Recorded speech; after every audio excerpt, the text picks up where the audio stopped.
Hello everyone, मैं शुभ आपके को वीडियो के अंदर स्वागत करता हूँ। आशा करता हूँ आप सभी अच्छे होंगे। आज का जो हमारा लेक्चर होने वाला है, आज के लेक्चर में हम क्या करेंगे, मेनली जो हमारा ट्रायंगल है यानी कि त्रिभुज त्रिभुज के बेसिक के बारे में हम कंप्लीट डिस्कस करेंगे। ठीक है, हम क्या करने वाले हैं आज के लेक्चर में, जो हमारा त्रिभुज होता है इसके बेसिक के बारे में, टोटल कि त्रिभुज क्या होता है, कितना टाइप का होता है, हर तरीके से बेसिक बिल्कुल त्रिभुज का क्या करेंगे कंप्लीट तरीके से, उस पर क्या करेंगे एक लेक्चर को आपको हर चीज़ समझेगी इस लेक्चर के अंदर। ठीक है जी, अब आपको हल्का फुल्का पता होगा कि त्रिभुज क्या होता है। ठीक है, जो हम स्टार्ट करने वाले ट्रायंगल का बेसिक आपको पता है हल्का फुल्का कि ये होता है त्रिभुज। ठीक है, आपने कहीं ना कहीं देखी होगी इसे शेप, है ना, देखिए ना। अगर नहीं देखिए तब भी कोई घबराने वाली बात नहीं, क्योंकि आज का जो वीडियो होने वाला है इस वीडियो में ये तो स्पेशल है कि आपको त्रिभुज के बारे में हर चीज की नॉलेज हो जाएगी आज की छोटी सी वीडियो के अंदर। ठीक है जी, अब आपका टाइम वेस्ट ना करते हुए आप वीडियो क्या करते हैं स्टार्ट करते हैं। ठीक है, सबसे पहली बात आपको पता है कि त्रिभुज क्या होता है। ठीक है, नहीं पता कोई दिक्कत नहीं, देखो ये होता है त्रिभुज। ठीक है, जरा ध्यान से सुनना, बस थोड़ी देर चाहिए आपको, मुझे ज्यादा नहीं, आप ध्यान से एकांत में सुनो। ठीक है, ये होता है त्रिभुज और ये भी क्या है, एक त्रिभुज है। ठीक है, तो सबसे पहले बात तो ये पता होनी चाहिए आपको त्रिभुज की पहचान। ठीक है, आपको ये अगर ये नहीं पता कि त्रिभुज को हम पहचाने कैसे, तो फिर क्या फायदा है ना। सबसे पहली बात तो मैं पहचान बताता हूँ। देखो एक रेखा थी हमारे पास, एक रेखा ये रही। ठीक है जी, एक रेखा हमारे पास ये रही, एक रेखा, कितनी रेखा हो गई, दो, और एक रेखा ये हो गई, कितनी रेखा हो गई, तीन। ठीक है, तो त्रिभुज कितनी रेखाओं से मिलकर बना होता है, तीन। या फिर आप ऐसे बोलो कि त्रिभुज क्या होता है, चार, तीन भुजाओं से मिलकर। देखो एक भुजा, दो भुजा, तीन भुजा, ये भी क्या है, त्रिभुज है। एक भुजा, दो भुजा और तीन भुजा। तो जो त्रिभुज होता है, एक भुजा, दो भुजा, तीन भुजा, एक भुजा, दो भुजा, तीन भुजा। ठीक है, इसमें खत्म कर दूंगा अभी कॉन्सेप्ट। जो आपका त्रिभुज होता है ये कितनी भुजाओं से मिलकर बना होता है, तीन भुजाओं से मिलकर बना होता है। ठीक है, देखो एक दो तीन, एक दो तीन, एक दो तीन, ये सारे क्या है, त्रिभुज है। ठीक है, अभी और ज्यादा डीप में जाएंगे, इसलिए आप घबराओ मत, तो आपको हल्का सा इंट्रोड्यूस कराना है कि त्रिभुज क्या होता है। ठीक है, अब देखो मेरा अब एक और नई डेफिनेशन तैयार कर लेते हैं। डेफिनेशन क्या होगी कि जो त्रिभुज होते हैं तीन भुजाओं से मिलकर, देखो एक भुजा, दो भुजा और तीन भुजा, तीन भुजाओं से मिलकर बनाओ, लेकिन इस डेफिनेशन मजा नहीं है। देखो एक भुजा, दो भुजा, तीन भुजा मिल, तो ये देखो ये तीनों भुजा ना मिल रही है आपस में, क्या त्रिभुज है, नहीं। त्रिभुज क्या क्या है कि जब तीन भुजा मिलकर एक बंद शेप की आकृति बना दे, बंद शेप हो गई ना, तो इसको क्या बोल देते हैं आप, त्रिभुज बोल देते। ठीक है, क्या बोल देते हैं उसको आप, त्रिभुज। देखो एक, दो, तीन। अब एक छोटा सा पॉइंट आपका क्लियर हो गया, जो त्रिभुज होता है इसकी कितनी भुजा से मिलकर बना होता है, त्रिभुज होता है तीन भुजाओं से मिलकर बना होता है। कितनी भुजाओं से मिलकर बना होता है, तीन भुजाओं। ठीक है, अब क्या करने वाले हैं आगे हम, जो अब आपको भुजा के बेस में त्रिभुज पहचान कर लोगे आप। ठीक है, ये क्या है, एक त्रिभुज। अब आप देखते हुए बता दो, क्योंकि आपने गिना एक, दो, तीन, इसमें कितनी भुजा थी, तीन, तो आपने गिन लिया कि इसमें कितनी भुजा होती है, तीन। ठीक है जी, अब आप बता दोगे कि क्या है त्रिभुज एक। ठीक है, अब बात करते हैं हम, जो भुजा के बेस पर त्रिभुज होता है तीन टाइप का। पहला समद्विबाहु, विषमबाहु और समबाहु। आप ऐसे याद करने बैठोगे तो आपको काफी टाइम लगेगा थ्योरी पढ़ने में। ठीक है जी, सबसे पहले हम उठाते हैं समद्विबाहु त्रिभुज। जो हमारा समद्विबाहु त्रिभुज होता है, समद्विवी भाव, एक बार पढ़ो जरा इसको, फील करो। समद्विवी भाव, द्विवी का मतलब क्या होता है, दो। अगर किसी भी त्रिभुज की दो भुजाएं बराबर है तो आप उसे समद्विवी भाव त्रिभुज बोलते हो। कैसे, देखो एक त्रिभुज ये रहा हमारे पास, ध्यान से सुनना, ये है इसकी 2 सेंटीमीटर लेंथ, और इस भुजा की लेंथ कितनी है, 2 सेंटीमीटर, और ये कितनी है, 1 सेंटीमीटर। तो ये त्रिभुज कैसा होगा, इस त्रिभुज को आप समद्विबाहु त्रिभुज बोलते हो। इस त्रिभुज को आप क्या बोलोगे, समद्विबाहु। समद्विबाहु का मतलब क्या होता है, किसी भी त्रिभुज की अगर दो भुजा बराबर है तो आपसे अगर नाम पूछे तो आप डायरेक्ट बताओ क्या है, समद्विबाहु त्रिभुज है जी। ठीक है, अब एक त्रिभुज है, देखो एक एग्जांपल हो, त्रिभुज रहा, ये भुजा इसकी 3 सेंटीमीटर, और ये भी तीन, ये 3 मीटर, ये भी 3 मीटर, और ये होगी इसकी 2 मीटर।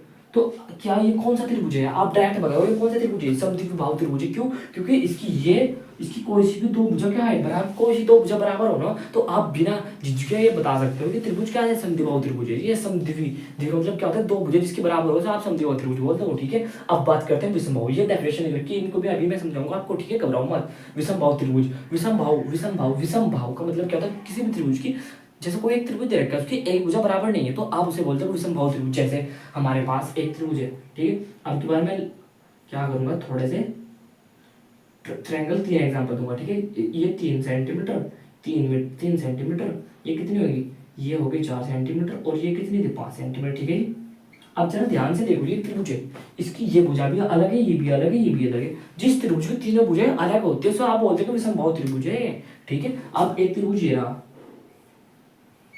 ये थी इसकी 3 मीटर, ये थी इसकी 4 मीटर, और ये थी इसकी 2 मीटर। ठीक है, 3 मीटर, 4 मीटर, 2 मीटर सारी अलग अलग है ना, तो आप क्या बोल दोगे इस त्रिभुज को? बोल दोगे आप विषमबाहु त्रिभुज। क्या बोल दोगे आप इस त्रिभुज को? विषमबाहु त्रिभुज। विषमबाहु त्रिभुज होता है इसके एक भी भुजा क्या ना हो, बराबर ना हो, वही लिखा हुआ है यहाँ पर। एक एग्जाम्पल और ले लेते हैं हम, ठीक है। हमने लिया एक एग्जाम्पल और ले लिया, ये भुजा थी इसकी 3, ये भुजा है 4 और ये भुजा है इसकी 2, ठीक है। ये तो एग्जाम्पल ले लिया हमने, ये भुजा है इसकी। देखो क्या सारी भुजा अलग अलग नहीं है क्या? अलग अलग अलग, ठीक है। तो इस टाइप के त्रिभुज को आप बोल देते हैं विषमबाहु त्रिभुज, ठीक है। अब बात करते हैं समबाहु त्रिभुज। समबाहु, सम का मतलब क्या होता है? समबाहु, सम का मतलब सभी। थोड़ा सा फील करो, समबाहु त्रिभुज मतलब जिसकी सभी भुजाएं, जिस त्रिभुज सभी भुजाएं बराबर हो उसे आप बोलोगे समबाहु त्रिभुज। जैसे एक त्रिभुज हमारे पास ये रहा, ये है 3, ये भी 3 और ये भी 3, 3 सेंटीमीटर, 3 सेंटीमीटर, 3 सेंटीमीटर, क्या हो गया? त्रिभुज समबाहु। एक त्रिभुज है हमारे पास, त्रिभुज किस टाइप का भी हो सकता है, 2 है, ये भी 2 है, ये भी 2, तो क्या बोलते हैं आपने? जैसे समबाहु त्रिभुज। एक त्रिभुज था हमारे पास कैसा, कुछ अजीब सा त्रिभुज मानते हैं बार त्रिभुज, ये भी है इसकी 2 सेंटीमीटर, 2 मीटर, 2 मीटर और ये भी कितनी होगी? 2 मीटर। तो आप क्या बोलोगे इस त्रिभुज को? बोलोगे आप समबाहु त्रिभुज। हो गया कमाल। अब देखो जो हमने लिखा है, देखो किसी त्रिभुज की 2 भुजाएं बराबर होती है, तो आप जो समद्विबाहु, किसी त्रिभुज की 2 भुजाएं बराबर होती है तो समद्विबाहु त्रिभुज कहलाता है। देखो 2 भुजा बराबर, 2 भुजा बराबर, किसी जब त्रिभुज की कोई भी भुजा बराबर ना हो, देखो कोई भी भुजा बराबर ना हो तो उसे क्या कहते हैं? विषमबाहु त्रिभुज। जब त्रिभुज की सभी भुजाएं बराबर हो तो उसे क्या कहते हैं? समद्विबाहु त्रिभुज। लिख दिया, समझा दिया आपको। एग्जांपल एक बार और देख लो वीडियो को, आपको सारे डाउट यहाँ पर क्लियर हो जाएंगे, ठीक है। अब हम आपको 3 प्रकार के त्रिभुज के बारे में अच्छी तरीके से पता लग गया। कौन कौन से आपको पता लग गया कि समद्विबाहु त्रिभुज का, तो इसकी 2 भुजा बराबर है, विषमबाहु त्रिभुज जिसकी कोई भुजा बराबर है, समबाहु त्रिभुज जिसकी सभी भुजा बराबर हो, ठीक है जी। 3 त्रिभुज के बारे में पढ़ लिया आपने। अब बात करते हैं कोण के बेस पर। अब अगर आप बोलोगे तो कोण के ऊपर भी एक बहुत अच्छी वीडियो बन सकती है, क्योंकि कोण एक अपने आप में बहुत ही बेहतरीन टॉपिक है, ठीक क्या है? बहुत ही बेहतरीन टॉपिक है, क्लास 6 में था ये वाला, ठीक है। अब हल्का सा मैं आपको कोण का डिस्कस कर, जैसे त्रिभुज एक, ये क्या है? एक त्रिभुज, ठीक है जी। अब अगर इसके यहाँ पर क्या दे रखा है? इसमें कोण दे रखा है 90 डिग्री का, और एक कोण ये रहा इसका, एक कोण ये रहा, तो एक त्रिभुज में कितने कोण होते हैं? 1 पॉइंट ये देखो, आपको पता लगेगा कि एक त्रिभुज में कितनी भुजा होती है? 3 भुजा होती है। तो इसी तरीके से त्रिभुज में कितने कोण होते हैं? 1 2 3। कोण कितने होते हैं त्रिभुज में? 3 ही कोण होंगे, ठीक है। एक त्रिभुज में क्या होंगे? 3 क्या होंगे? कोण, ठीक है। ये भी आपको नहीं पता था, और पता था बहुत अच्छी बात, नहीं पता तब भी इसका नोट डाउन करते चलो, ठीक है। एक त्रिभुज में कितने कोण होते हैं? 3।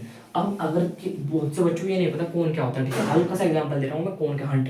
देखो ये क्या है? गोला है, बिल्कुल गोल है। ये तो मेरे पास शेप अच्छे से नहीं बनी, ठीक है।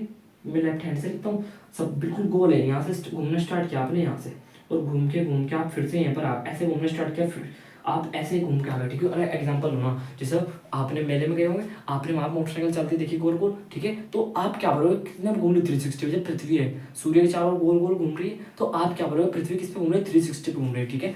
अब तो ऐसे ही बाइक चलने आगे स्टार्ट है, गोल गोल घूम रहे, तो कितना होता है टोटल एंगल? कितना होता है? 360। कितना होता है? 360, ठीक है। अब एक छोटी सी बात सुनना, 360 है, अगर मैं इसे बीच में, पता लग गया आपको 360 है, अगर मैं इसको बीच में से ऐसे काट दूं परफेक्टली, सो हल्का सा ये क्या होगा? गलत हो गया, थोड़ी सी मिस्टेक हो गई हमसे, लेकिन कोई बात नहीं, हम बोर्ड पे इसको क्या कर लेंगे? मैनेज कर लेंगे, ठीक है। हमने क्या किया? इसको बिल्कुल बीच में से काट दिया। ये क्या है? कोई तरबूज है, हमने इसे बीच में से काट दिया, बिल्कुल बीच में से, आधा ऊपर रह गया, आधा नीचे रह गया। तो इसी तरीके से 180 था, सॉरी 360 था, आधा ऊपर रह गया, आधा नीचे रह गया, 180 तो ऊपर रह गया, 180 नीचे रह गया, ठीक है। क्या मैं 180 को अब ऐसे मैंने ऊपर वाले को अलग उठा लिया और नीचे वाला मैंने अलग उठा लिया, कोई दिक्कत है? नहीं है। तो ये कितने का है? 180। अब आपको पता लग गया 180 डिग्री का कोण कैसा होता है? ऐसा, ठीक है। अब अगर मैं इसको बीच में से काट दूं, ऐसे काट दिया, तो अब इधर का हिस्सा और इधर का हिस्सा, अब हमने इसको क्या लिखा? जरा ध्यान सुनना, बहुत ही बेहतरीन कॉन्सेप्ट बता रहा हूँ मैं आपको, ठीक है। ठीक है, हमने पहले थोड़ा को इस लिखा और इस वाले को इधर, 180 था, 90 इधर रह गया और 90 इधर रह गया, ठीक है। यही होता है 90 डिग्री का कोण। अगर ये आपके समझ में आ गया तो समझो समकोण निर्गुण अधिकोण सा कंप्लीट जो पाइथागोरस पर में यूज होगी वो भी समकोण के बेस पे होती है, ठीक है। आपको बड़े प्यार समझा, मेरा टोटल कितना होता है? 360। हमने इसका आधा कर लिया, ये होता है, देखो अगर कहीं पर ऐसा कोण है 360 और कहीं पर ऐसी है, तो ये कोण कितना? 180। अगर इसका भी आधा कर दो, ऐसा और ऐसा, ठीक, तो ये कितना होता है? 90 डिग्री, ठीक है। अब हल्का हल्का आपकी समझ में आगे 90 डिग्री कोण कैसा होता है? ऐसा। अगर एक स्ट्रेट है और एक ये वाली, तो ये वाला कोण कितना हो जाएगा? 90 का। एक स्ट्रेट है और एक ये वाली, कोण कितना? 90 का। एक स्ट्रेट है, ये कोण कितने का हो जाएगा? 90 का। एक ये है और एक ये है, कोण कितने का हो जाएगा? 90 का। ठीक है, पता लग गया ना आपको, हल्का हल्का फील होने लगा कि 90 डिग्री कोण कैसा। अब इसको भी आप नोट डाउन कर लो, ठीक है। जो 90 डिग्री कोण होता है इसको क्या बोलते हैं हम, समकोण। क्या होता है, समकोण। 90 डिग्री कोण को क्या बोलते हैं हम, समकोण, ठीक है। अब मैं इनको रफ करने वाला हूँ, ठीक है। अब आपकी थोड़ा थोड़ा समझ में आ गया होगा, ठीक है। अब बात करते हैं अपने क्वेश्चन पे। देखो सबसे पहले बात, न्यून कोण क्या होता है, समकोण, समकोण अधिक कोण। समकोण के बारे में मैंने डिस्कस किया। देखो ये क्या है, एक त्रिभुज है, ठीक है। क्या है, ये एक त्रिभुज है। ये कोण कितना दे रखा है इसका, 90 डिग्री का। कोण कितने का, 90। तो आप इस त्रिभुज को क्या बोलते हो, समकोण है। ये त्रिभुज क्या है, त्रिभुज समकोण त्रिभुज है। बस इतना सा काम करना है, नहीं तो कोई आपको वैसे भी दिमाग नहीं लगाना, ठीक है। क्या है, त्रिभुज समकोण है। जैसे कि और एग्जांपल ले दो मैं समकोण के। एग्जांपल कैसे ले सकते हैं, एक सीधी रेखा है और एक ऐसी रेखा, त्रिभुज स्ट्रेट ये है और ये ऐसे मिले तो त्रिभुज क्या है, समकोण है जी। क्यों, क्योंकि ये कोण कितना 90 का, आपको लिखने की जरूरत नहीं, क्योंकि आपको पता है, आप पढ़ चुके। अगर ये त्रिभुज है, एक रेखा से एक बिल्कुल स्ट्रेट ये वाला, एक सीधी हो, एक इसके ऊपर ऐसा हो, तो ये वाला कोण ये मिल गया, त्रिभुज कैसा है, समकोण है। क्यों है समकोण, क्योंकि ये वाला कोण कितने का है, 90 डिग्री का। 90 डिग्री का ऑटोमेटिकली पता कर देना आपको, क्योंकि अगर इसको आप पूरा मिला दोगे 180 हो जाएगा। नहीं, हमने 180 का आधा तो कर रखा है ना, समझ रहे हो ना आप, मेरी बातों को पिछले कनेक्ट कर लेना है ना। अब अगर मैं पूछूं ये कोण 90 का बिल्कुल सीधा, तो कोण कितना है, त्रिभुज कैसा है, समकोण है, ये त्रिभुज, ठीक है, हो गया कंप्लीट, समकोण। अब देखो वही बात, जिस त्रिभुज में 90 डिग्री कोण होता है तो क्या कहते हैं, समकोण, ठीक है। और अच्छे से क्लियर हो जाएगा डाउट आपके। अब न्यून कोण जो 90 डिग्री से कम होगा, 90 डिग्री से मतलब ये कोण होता है 90 डिग्री, आपको बड़े अच्छे से मालूम है। अगर मैं हल्का सा, एक मिनट, अच्छे से और भी अच्छे से समझाता हूँ आपको। ये कोण कितने का होता है, 90 डिग्री का कोण होता है, आपको बड़े अच्छे से मालूम है ना। अगर मैं इसको हल्का सा क्या करूँ, छोटा करूँ, क्या करा मैंने, हल्का सा अंदर झुकाया, सपोज करो ये 45 हो गया, तो क्या है, 90 डिग्री से कम है ना, और ये मैंने ऐसे मिला दिया। तो इस टाइप के त्रिभुज को क्या बोलते हो आप, समकोण, न्यून कोण। न्यून कोण त्रिभुज बोलते हैं इसको, क्या बोलते हो आप, न्यून त्रिभुज, ठीक है। न्यून कोण त्रिभुज, न्यून कोण त्रिभुज, ठीक है।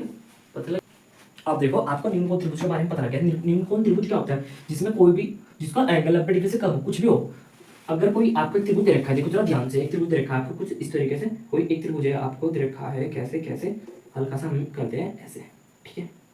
और ये कौन दे रखा है इसका, 45। तो आप डायरेक्ट बता दो कैसा न्यून कोण त्रिभुज है, ये न्यून कोण त्रिभुज है, न्यून कोण त्रिभुज, बस ये डायरेक्ट यहीं पर खत्म होने वाला है, ठीक है। न्यून कोण त्रिभुज है जी, ठीक है, पता लग गया है ना, न्यून कोण त्रिभुज है। अगर कोई भी त्रिभुज, जिसका अगर एक त्रिभुज दे रखा है आपको, कौन कितना 45, तो न्यून कोण है। और अगर 90 से अधिक है, जैसे हमने एक त्रिभुज दे रखा है, ये कौन दे रखा है 120, तो आप बोल रहे हो कौन सा है, अधिक कोण त्रिभुज है, खत्म। 90 का त्रिभुज समकोण, इससे अधिक वाले को अधिक कोण, इससे कम वाले को न्यून कोण, खत्म। तीनों डेफिनेशन हो गए हमारे खत्म, और यहाँ पर हमारा त्रिभुज होता है कंप्लीट।